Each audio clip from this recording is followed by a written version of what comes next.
आज के मेरे प्रोग्राम का टॉपिक ये है कि भारत की जानिब से इलेक्ट्रॉनिक मैन्युफैक्चरिंग फील्ड में एक बहुत बड़ी खबर सामने आई है। जी हाँ, अगर बात करें हम इंडिया के इलेक्ट्रॉनिक मैन्युफैक्चरिंग फील्ड के हवाले से तो उनकी एक्सपोर्ट में बहुत ज़्यादा ग्रोथ देखने को मिली है। अगर 2021 और 22 के डाटा की बात करें तो उन्होंने 67 बिलियन डॉलर्स की एक्सपोर्ट की है मैन्युफैक्चरिंग के साथ। एक बहुत बड़ी खबर सामने आ रही है और ये भारत के लिए एक बहुत बड़ी अचीवमेंट है। उन्होंने अपने इलेक्ट्रॉनिक मैन्युफैक्चरिंग के लिए PLI स्कीम लॉन्च की, तब से हमने बहुत ज़्यादा एक्सपोर्ट देखने को मिली। फॉरेन इन्वेस्टमेंट इंडिया में जाते हुए देखने को मिली और जब इन्वेस्टमेंट जाती है तो ऑब्वियसली उसकी एक्सपोर्ट में भी बहुत ज़्यादा इजाफा होता है। तो इंडिया की एक्सपोर्ट के फैक्ट्स एंड फिगर्स तो मैंने आपको बता ही दिए हैं।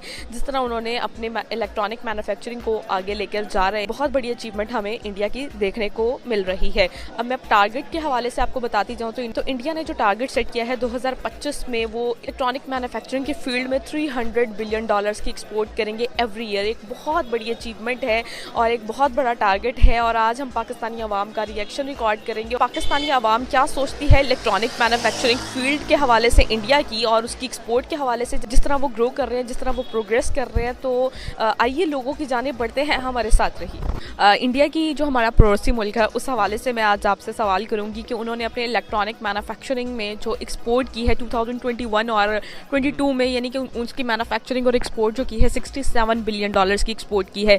सर, आप इसको कैसे देखते हैं?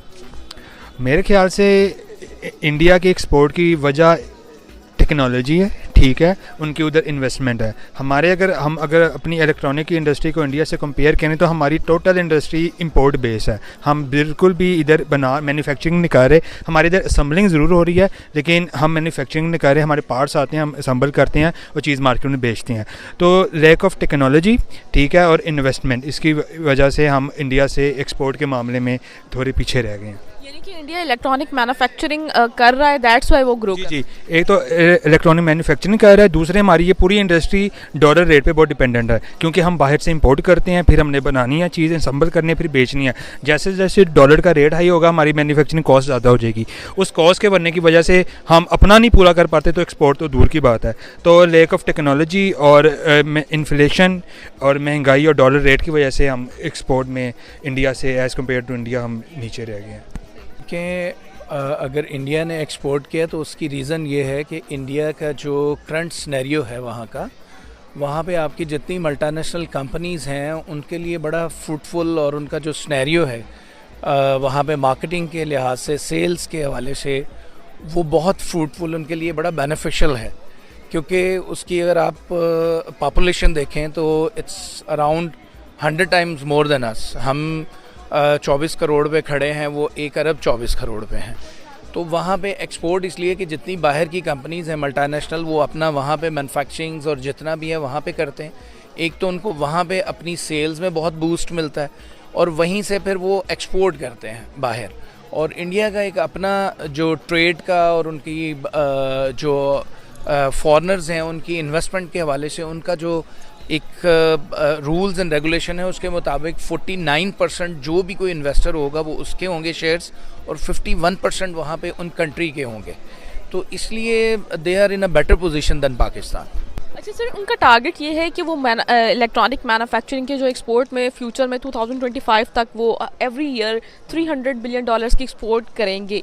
यानी कितना अर्न कर लेंगे? 300 बिलियन डॉलर्स एवरी ईयर 2025 तक। सर, आपको क्या लगता है, जिस हिसाब से वर्किंग चल रही है, आपको क्या लगता है वो ये टारगेट अचीव कर लेंगे इजीली?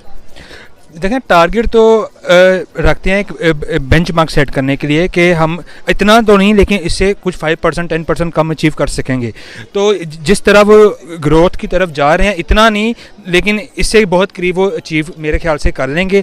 क्योंकि एक तो उधर पूरी, अगर हम अपनी फॉरेन पॉलिसी भी देखें या अपनी इन्वेस्टमेंट के लिहाज से देखें तो इंडिया हमसे बहुत रैंकिंग में हाई जा रहा है। पूरी दुनिया की तवज्जो उनकी तरफ है, उनकी मार्केट बहुत भरी है, उधर इन्वेस्टमेंट बहुत ज़्यादा, दुनिया पूरी उधर काम करना चाहती है, उनकी मार्केट बहुत भरी, हर लिहाज में, सॉफ्टवेयर में, इलेक्ट्रॉनिक्स में, मोबाइल में, बैंकिंग में उनकी इंडस्ट्री बहुत भरी है। तो इस लिहाज से वो इतना नहीं, लेकिन हमसे बहुत बेहतर वो अचीव कर सकेंगे।